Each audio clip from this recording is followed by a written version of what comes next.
canciones. Escalona supone una gran ruptura en el vallenato. Escalona. ¿Por qué? Porque Escalona, así como Don Toba, comienza a introducir ciertos pasajes líricos en sus canciones. Pero además de eso, ya comienza a hacer canciones diferentes al cuarteto, a la copla y a la redondilla. Comienza a hacer cestillas, quintillas, o sea, estrofas de 5 versos, estrofas de 6 versos. O sea, ya la estrofa se va complejizando. Además de eso, a utilizar mucho más los estribillos y comienza a hacer versos también más largos, versos llanos. Todos los ejemplos que le di en el primer periodo eran de 8 versos. Ya él comienza a hacer de versos mucho más largos.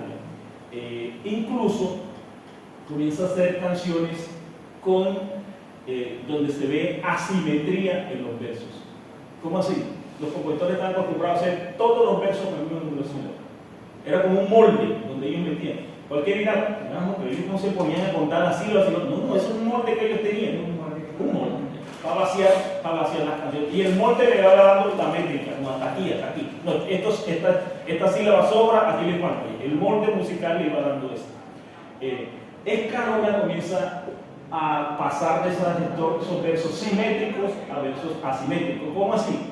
Una estrofa tiene un verso de 11 sílabas y el siguiente verso puede ser de 9 sílabas. Aquí hay un ejemplo. Mariposa bonita eres tú, de ojos brillantes y sin igual. En el cerro pintado de Villanueva, que te fuiste conmigo por otras tierras, pero siempre pendiente de regresar. Mariposa bonita eres tú, de los ojos brillantes y sin igual. Ahí hay una combinación de versos en decasílabos, de 11 sílabas, con versos con versos de menor número de sílabas. Don Toba también comenzó a hacer versos de este tipo. Otro caso es que solamente me queda el recuerdo de tu voz, como el aire que canta en la selva y no se ve. Ahí hay 3 estrofas. Pero luego dice, con ese recuerdo vivo yo, con ese recuerdo viviré. Estas dos tienen 9 sílabas. Entonces hay una asimetría, donde en una misma estrofa puede haber versos de distintos números, distintas cantidades de sílabas. Hay una razón, yo tengo una tesis de por qué se da eso, y es que es evidente que hay un paso de estructuras de conciencia oral donde la mnemotecnia es muy importante, por lo tanto el molde me ayuda, es mnemotécnico, por lo tanto hacer canciones todas con la misma métrica me ayuda a recordarlas, ¿sí? Pero cuando el que va a hacer las canciones ya escribe, entonces no necesita la memoria, está escribiendo. Es decir, pasa su memoria al papel, además el discurso se puede manipular mejor y por lo tanto entonces esa es la razón, al menos esa es la tesis que yo tengo, sobre por qué se da entonces esa variedad en las estrofas que por supuesto se va a reflejar también en la variedad melódica del fraseo, etc. Algunos dicen que el otro recurso que utilizaban los ingenios con esas canciones de 4 versos era la rima. La rima también nos ayudaba a memorizar cómo iban las secuencias de los versos. Claro. Fíjense, algunos dicen que la poesía del vallenato nació con Gustavo Gutiérrez por ahí en los 60, pero ya en este periodo ya habían canciones que se podríamos llamar muy poéticas. Por ejemplo, Adriano Sala, un compositor que descubrió Luis Enrique Martínez, vivió en la casa de Enrique Martínez en Europeo. Luis Enrique Martínez lo tenía como su pollo porque él con Escalona nunca se le dio bien. Él dijo, este compone mejor que Escalona, y comenzó a componerle como para hacerle la competencia a Escalona. Miren esta estrofa de esta canción de Adriano Sala, compuesta en 1958, pero que solo fue grabada en 71, se llama El Cóndor sin pluma. Hoy las roncas tempestades con voz de trueno me abruman. Soy el náufrago que llora dentro de un mar de amargura.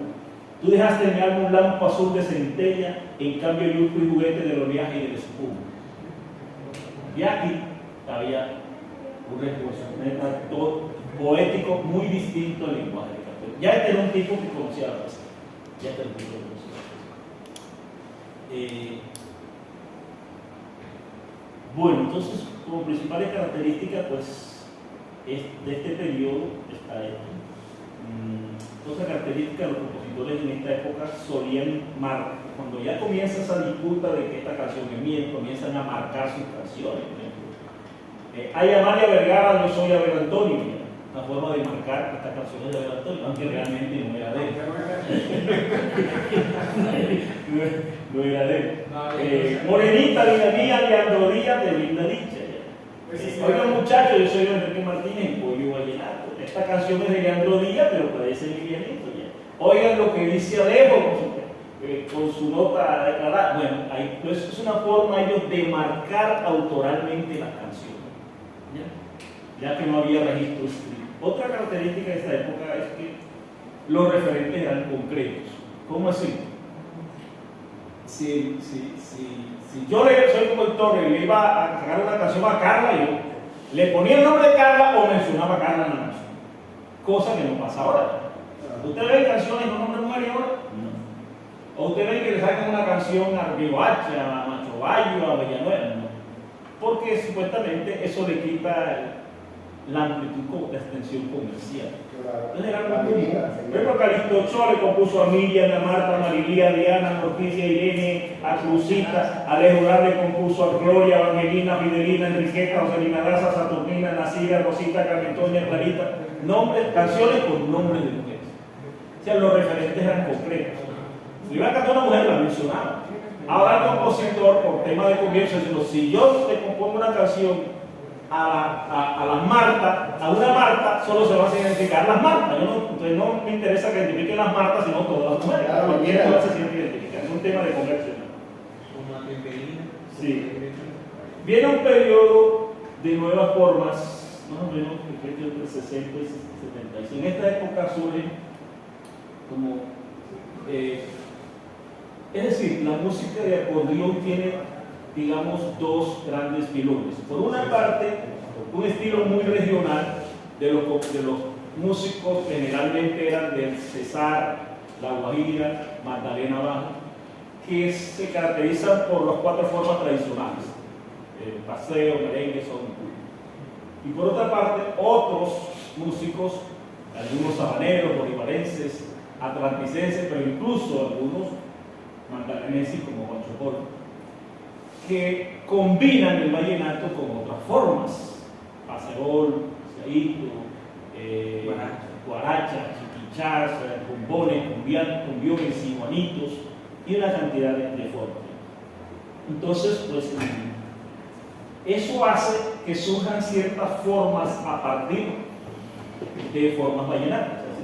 El paseol, por mucho se ha hablado de que el paseol nace del paseo, y Roger dice que no del paseo, sino del paseadito. El paseadito, que nace del paseo vallenato, y el jalaíto. Aníbal Velázquez dice que su guaracha nace del merengue y la guaracha cubana, y así entonces comienza a tomarse ciertas canciones, unos metavallenatos, o sea, unas formas que nacen a partir de las formas vallenatas. Entonces ya comienza los compositores también a oxigenar este tradicionalismo de las cuatro formas que se tocan en esos locales, en los festivales. Esa es una característica de esta época. Entonces sale, por ejemplo, Cheito Velázquez como creador del paseol, Alfredo Gutiérrez y Rubén Darío Salcedo como los grandes compositores de paseoles. Surge Calixto Ochoa, se inventa el paseíto, Aníbal Velázquez el chiquichá, la guaracha, que es muy distinta a la guaracha cubana. Entonces comienzan a subir estas otras formas. Pero también en este periodo surge Gustavo Gutiérrez, que después de Escalona se considera como la gran ruptura del vallenato. Él se considera el padre o el precursor del vallenato lírico, de esas canciones que tanto le gusta a la gente, que compone Rosendo, que compone Roberto Calderón, estos vallenatos que se caracterizan por un lenguaje mucho más lírico, surgen en esta época. Específicamente comienzan en 1963. Él dice que él trató de componer unos boleros y le salieron unos vallenatos. O sea, había influencia del bolero, del lenguaje del bolero en esa canción. Entonces son canciones como La Espina, Morenita, Suspiro del Alma, El Sueño, Rumores de Viejas Cosas, que fue la primera canción ganadora del Festival Vallenato en una nueva canción inédita del 69. Con Gustavo ya nace un nuevo estilo para componer. Digamos que él fue el que abrió esa senda por el que después se fueron todos esos compositores, Nando Marín, Mateo Torres, Rafa Manjarres, Rosendo Romero. Él abrió esa senda. Entonces, esto es muy clave en este A ver, una interpretación ahí. Otra tesis que aborda. Haber venido mencionando algunas características de estos periodos que tienen que ver con la oralidad y ahora, bueno, que tienen que ver con estos compositores que se han apropiado de la escritura. Yo sostengo, y por ahora mi hipótesis de trabajo, estoy trabajando para que se convierta en una tesis, es decir, que tenga un respaldo en la documentación.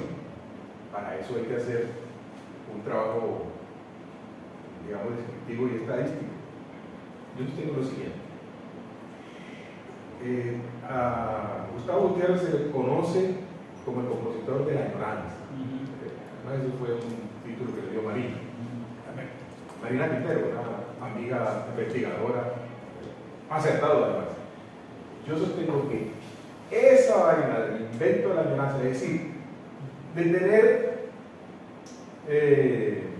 el pasado como un referente al que hay que volver porque es mejor, en fin, porque ese pasado de alguna manera ese es un invento de estos compositores. El compositor oral habla en presente, no tiene angustia por el pasado. O sea, otra característica, así como habla de lo concreto, de lo objetivo, ¿cierto? No tiene tanta relación con la fantasía, así también no tiene tanta relación con la añoranza del pasado, ¿verdad? Y parece, cuando uno mira las composiciones, es decir, esos documentos que están ahí, que son las canciones, uno no encuentra, yo he hecho esa revisión, no encuentra esa posición de añoranza por el pasado en los compositores orales. No está perdida. Ellos eran compositores del momento. Del momento, exactamente. El pasado pasó. Claro. ¿Ya? Pero no, o sea, se convierte el pasado en un motivo estético, poético. Y eso empieza, digamos, inclusive antes de Gustavo, no estoy diciendo Gustavo, empieza, por ejemplo, con Pumaré. Sí. Empieza con Pumaré. Pero lo lleva a su máximo desarrollo, diría yo, Gustavo. Sigue el periodo de los trovadores líricos, así como para muchos ese periodo de mitad de los 70 fue el periodo de oro del acordeón, del canto, también el periodo de oro de los compositores. Gustavo Gutiérrez comenzó a componer en los 60, comienzo de los 70, pero luego se retiró porque se dedicó a la vida de ejecutivo. Y en 1976 aparece Rosendo Romero con dos canciones, Noche sin lucero, que grabó Oroñate los dos, y Cadenas. Con eso, digamos, esa bandera que había dejado Gustavo Gutiérrez por allí, la retomó y ese vallenato comenzó a ponerse de moda. Ya este era un vallenato pues, de mucho más figuras literarias, muchos le indican a Rosendo que fue el que comenzó a crear un lenguaje mucho más basado en la figura literaria, en la imagen, en unos versos muy estéticos. Y es este periodo cuando comienzan a nacer entonces esos compositores que mencioné, Rafa Manjarres, Mateo Torres, Nando Marín, Roberto Calderón, Tomás Darío Gutiérrez, Fernando Meneses, Santander, Duna Luna. Exacto. Aquí ya estamos hablando de trovadores en el sentido de que ellos emulaban un poco cómo eran los trovadores, así como dicen que los primeros eran juglares, así como los juglares europeos, que eran personas que iban de pueblo en pueblo llevando su música, campesinos también. Estos eran trovadores que emulaban un poco los trovadores en Europa. Eran poetas que vivían, que estaban al servicio de los reyes, vivían muchos allí en palacios.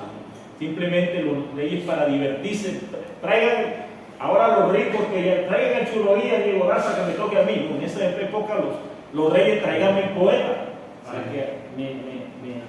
para que me ensalce a través de sus poesías, para que componga las poesías y me las recite aquí. Inclusive los financiaban, los poetas, muchos de ellos eran financiados por los reyes para que se dedicaran solo a eso, a escribir sus poemas.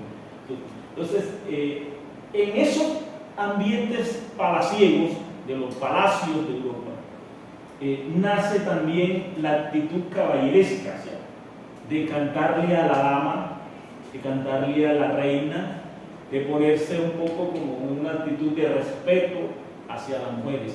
Eso es una característica de este periodo. Entonces comienzan a aparecer en las canciones eso de mi dama, mi reina, mi señora,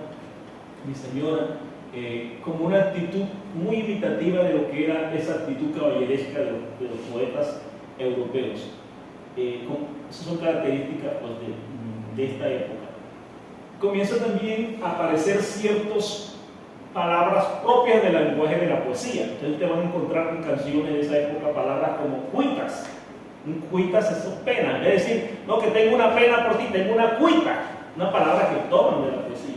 De hinojos es decir, de rodillas, pero es una palabra muy usual en la poesía, es la forma poética de decir de rodillas.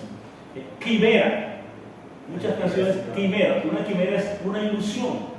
Lontananza, el recuerdo lejano, idilio, una relación muy bonita. Plenilunio, Rafa Manjarrés dice el plenilunio de aquella noche, o sea, la luna llena. Todas esas son palabras, nicho. Todas esas palabras comienzan ellos a tomarla del lenguaje de la poesía para estetizar sus canciones, para embellecer sus canciones. Ya en este periodo, hay una cierta característica en los compositores, además de esto del periodismo, la influencia de la poesía. Ya eran compositores plenamente de conciencia escrita. Ya la mayoría de ellos estudiaban en universidades, vivieron en las ciudades, todos ellos profesionales, la mayoría de ellos, de mucha lectura. Pero también en este periodo comienza a privilegiar el tema del amor, que después se volvió hegemónico. Pero ellos fueron los primeros que comenzaron a abandonar ciertos temas para componer el solo amor.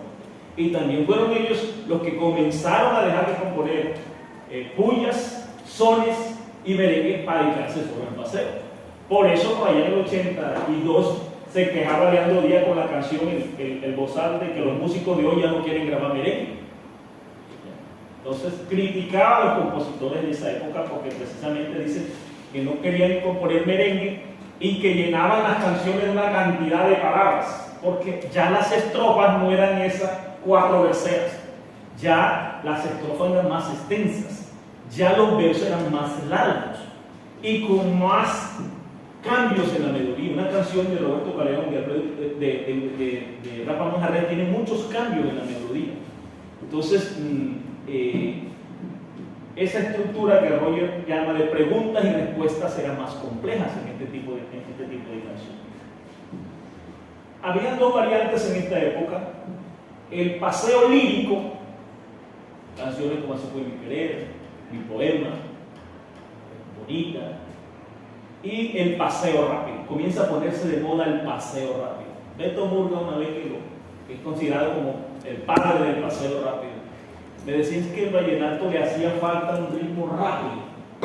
Y dice, la puya era muy limitada melódicamente, saben que la puya es muy repetitiva, entonces necesitaba como un aire que fuera más versátil, pero que también fuera alegre, para combinar esos paseos líricos con algo que pusiera a la gente a bailar. Entonces comienza a ponerse de moda los paseos alegres, paseos contentos, paseos rápidos.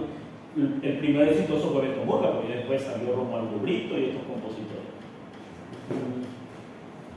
En esta época también, fíjense, los títulos de las canciones: Mi poema, Romanza, Fantasía, Relicario de besos, Muere una flor, Mundo de ilusiones, Sin medir distancia, Así fue mi querer, Dilema de mi vida, canciones, títulos con motivos muy poéticos. De igual manera, en esta época surge otra vertiente que es el vallenato protesta. Ya antes venía, pero algunos compositores, así como componían canciones líricas, también comenzaron a hacer un vallenato mucho más comprometido socialmente. Entonces que surge Hernando Barí, por ejemplo, con La Ley del Embudo, Los Maestros, La Baja Guajira, Castillo de Dios, Santander Durán con Las Bananeras, Daniel Celedón con La Bandera, Mujer Marchita, Romualdo Brito con El Indio Guajiro, Yo Soy el Indio, el vallenato de protesta. Posterior a este periodo viene un periodo que viene llamado urbano sensible. Urbano porque los compositores vallenatos vieron un gran público en la zona andina del país. Entonces trataron como de aclimatar el vallenato al gusto de la gente del interior del país. Y comenzaron y se dieron cuenta que a la gente del interior del país le gustaba la música de despecho. O sea, la temática amorosa, las canciones lentas que se acostumbraron, entre otras cosas, a su forma de bailar. Chiquicha, los cachacos bailan en 2 tiempos. Chiquicha, chiquicha. Si le das a otra, si los amaqueas, se le parte una pierna. Entonces, un vallenato entonces los compositores comenzaron a ofertar un vallenato para ese tipo de público, porque también los intérpretes lo están pidiendo. No, y si voy para el interior del país, necesito un tipo de música que le guste a ellos. Entonces surge un vallenato que muchos llaman llorón, balanato, lloronato. Entonces que se pone de moda, el doctor Ibarra llama los corintellados del vallenato. Corintellado era una autora de novelas de esas que hacían llorar a todo el mundo.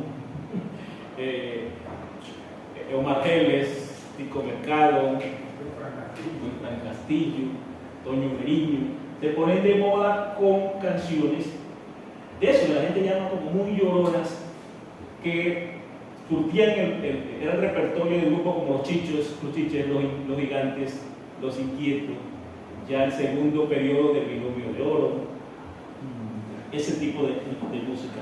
Tenías el vallenato, así como en un tiempo tuvo influencia del bolero y quizás de la ranchera, aquí comienza el vallenato a ver también de las músicas de despecho para esta época.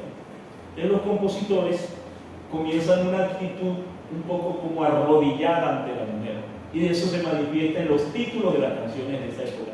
Bien, los títulos de las canciones de esa época eran como: no me lastimes, ¿cómo me tienes? Esperando tu amor, tú no tienes alma, te esperaré, vuelve a mí, no me dejes morir, no te olvides de mí, sin ti no hay cielo, no te quiero perder, no aguanto la soledad, ¿hasta cuándo, Señor? Vuelve, me pides tanto, ¿qué será de mí? Dame tu mano, no puedo olvidarte, perdóname, ¿qué hago sin tu amor? No he podido ser feliz. Con una actitud del hombre arrodillado frente a la mujer. El hombre pone a la mujer en el puesto de Eva, o sea que la felicidad del hombre está sujeta a que la mujer le dé una migaja de amor. Ya, la mujer como culpable de su derrota, la mujer como culpable de su destino. ¿No? Yo estoy mal porque tú no me quieres, ya, yo me siento morir porque tú me dejaste. Entonces comienza ese tipo de vallenato a imponerse comercialmente. Para terminar, el periodo de Nueva Ola, que más o menos yo creo como en 2002 que comienza a surgir, que surge Silvestre, ese año Peter Majarés comienza a posicionarse, 2 añitos más allá comienza. Yo siento en el arte a veces hay ciertos movimientos que salen como reacción al desgaste de los anteriores. O sea, hubo un momento en que ese vallenato llorón comenzó a saturar, comenzó a fastidiar a la gente. Entonces hubo una generación que comenzó a pensar que se necesitaba un vallenato más alegre, más bailable, menos sensilero, menos llorón. Ya, no importaba que no gustara por el interior del país, pero que le gustara a la gente por acá. Entonces surge la nueva ola como respuesta a eso.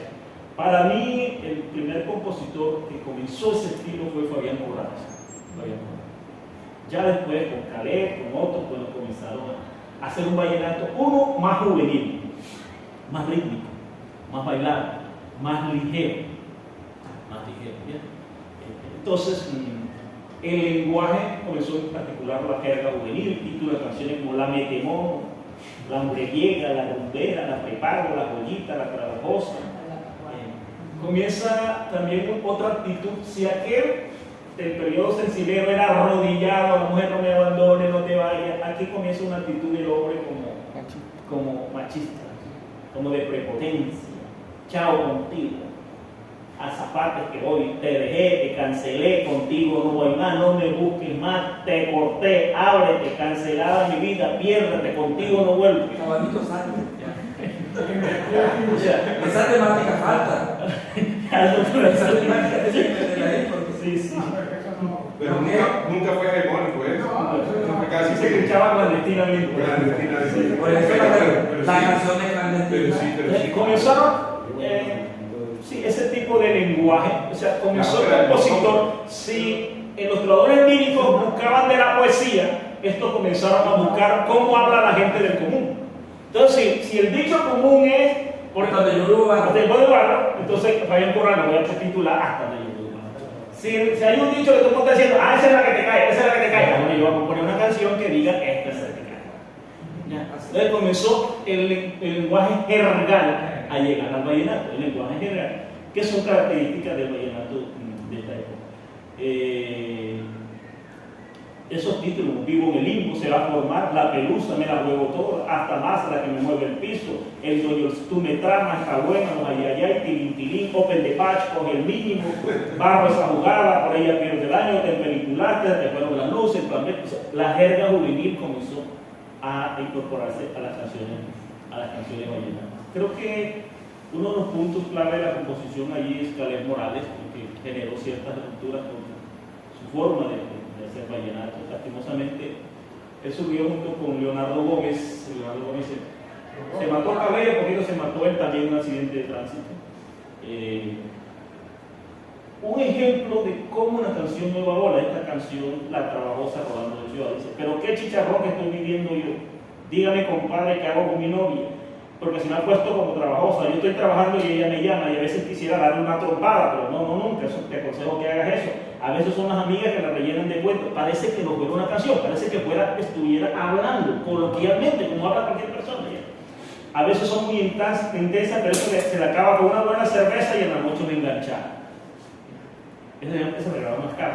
Es más o menos el estilo de una canción nueva ola, el lenguaje que utiliza. Pero mira cómo se cumplen ciclos y a veces, digamos que se va como políticamente, en el sentido de que otra vez volvemos a la oralidad.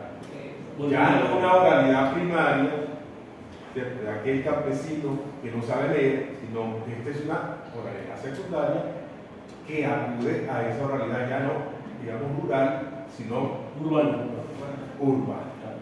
Pero esa oralidad, ahí se nota que es. Ahí se nota, pareciera que esa persona no se puso a hacer una canción, parece que estuviera hablando normalmente.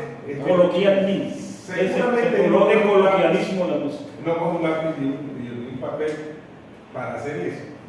O si lo coge simplemente como para que no se lo olvide. Para que no se te olvide. Sí, pero el fluir de la conciencia va como ama. Como ama, exacto. En cambio, Gustavo Gutiérrez, todo esto que él nombró, Rosendo Romero, él está escribiendo. El acto de escribir es un acto de escribir, corregir, buscar la frase más bonita, en fin, componer.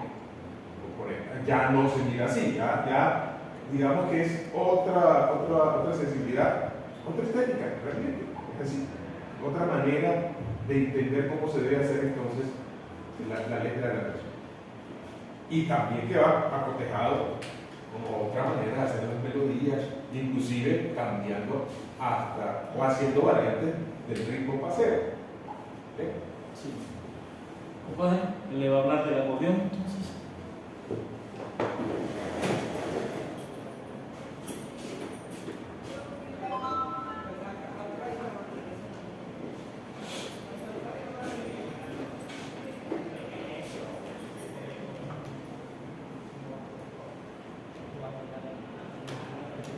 ¿Hay alguna inquietud por ustedes, muchachos?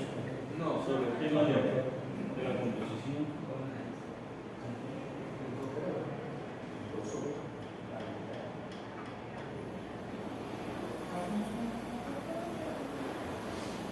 Bueno, yo creo que en alguna parte